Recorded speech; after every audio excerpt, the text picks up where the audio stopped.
Assalamualaikum dan salam sejahtera. Selamat datang ke channel Surat Media. Bersama aku kan macam biasa, aku akan cerita pasal bola sepak tempatan. Untuk video kali ni kita nak kenali pula satu lagi player warisan baru Harimau Malaya, warisan baru Malaysia, iaitu Gabriel Filipe Arocha, atau lebih dikenali sebagai Gabriel Palmeiro. Tapi sebelum aku sambung video ni, korang dapatkan dulu buku cerita Liga Bola Sepak Malaysia untuk musim 2023 di TikTok Shop Surat Media. Untuk cerita musim 2024-2025, kita orang on the way untuk print. Dapatkan dulu buku yang 2023. Dah dapat duit raya kan? Nak beli buku elok.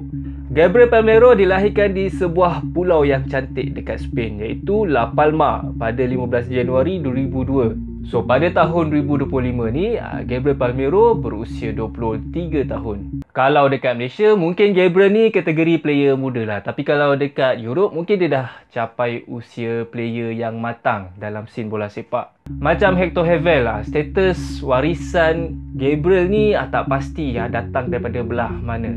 Tak di-mention oleh mana-mana media mahupun FAM. Bermain di posisi back kiri, so pencabar Corbin Ong dan juga Daniel Ting. Sebagai anak jati La Palma, Gabriel mengembangkan karier bola sepak dia di kelab tempatan SD Tennisca. Pada masa tu, skuad senior SD Tennisca bermain di Division keempat Liga Spain. Musim 2020-2021, Gabriel berhijrah ke satu lagi kelab yang lebih prolific di Liga Spain, iaitu Las Palmas.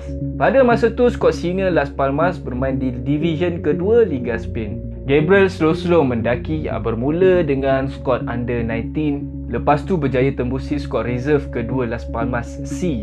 Julai 2022 berjaya tembusi skuad reserve pertama Las Palmas Atletico dan bermain di Liga Division ke-5 di Liga Spain. Demi memburu minit permainan dan juga pengalaman, pada Ogos 2024, Gabriel dilonkan ke kelab Gimnastika Segoviana, bermain di Division keempat Liga Spain. Sempatlah buat 14 penampilan dengan 760 minit permainan. Tak sampai semusim, dilon pula ke CD Tenerife B pada Januari 2025, bermain di Division keempat Liga Spain. Kelab utama CD Tenerife bermain di Liga Division kedua. Setakat awal April ni, daripada 14 match, 10 kali Gabriel diturunkan dalam skuad ni dengan 768 minit permainan dan berjaya skor 1 gol. Loan dengan CD Tenerife B akan tamat pada Jun 2025 ni. Pada 19 April 2025, Gabriel Palmeiro diumumkan secara rasmi sebagai salah seorang player warisan berdarah Malaysia bersama-sama dengan Hector Herrera.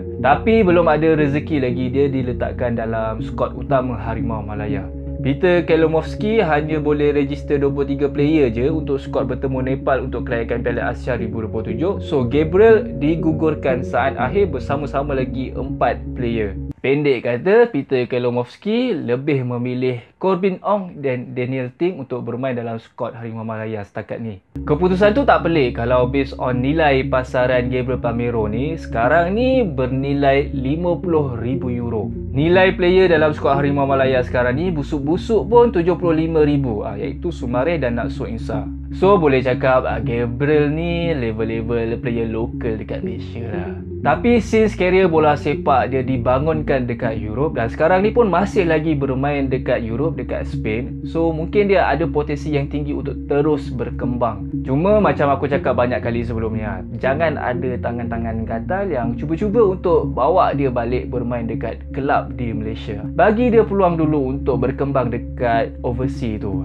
Nak sembang pasal style of play pun tak boleh nak cakap banyak sebab tak pernah nampak dia main lagi kan. Tapi based on video-video dekat YouTube ni, aku boleh cakap dia standard player left back di zaman moden lah. Boleh defending dan membantu attacking daripada flank kiri. Mungkin ada potensi untuk convert main dekat left wing. Main pula dekat Spain, mungkin dia dah biasa dengan gameplay, possession football dan short passes. Itu juga DNA yang ingin diterapkan dalam skuad Harimau Malaya sekarang ni. So itu saja pasal Gabriel Palmeiro.